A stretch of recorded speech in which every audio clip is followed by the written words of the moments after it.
મહીસાગર જિલ્લાના લુણાવાડા તાલુકાના પાદેડીથી સિમલિયા જતો રસ્તો બિસ્માર હાલતમાં બનતા વાહન ચાલકો તેમજ સ્થાનિક લોકો પરેશાન થયા છે. ત્યારે તંત્ર દ્વારા વહેલી તકે આ રોડનું નવીનીકરણ કરવામાં આવે તેવી ઉગ્ર માંગ ઉઠવા પામી છે. મળી આવતી સમગ્ર માહિતી અનુસાર લુણાવાડા તાલુકાના પાદેડીથી રામપુરથી સિમલિયા જતો માર્ગ બિસ્માર બનતા અવરજવર કરનાર વાહન ચાલકો પરેશાન થયા છે. જ્યારે રોડ પર મસમોટા ખાડા પડવાને કારણે કાયમી અવરજવર કરનાર મુસાફરો માટે આ રોડ માથાનો દુખાવોરૂપ બનતા વાહન ચાલકોમાં રોષનો માહોલ જોવા મળી આવ્યો છે.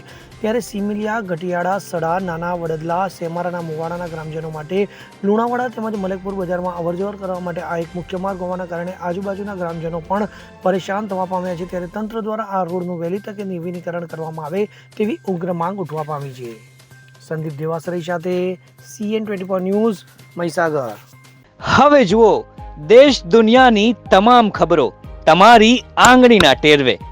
ઉઠાવો મોબાઈલ અને ગૂગલ પ્લે સ્ટોર પરથી ડાઉનલોડ કરો અમારી CN24 ન્યૂઝ મોબાઈલ એપ.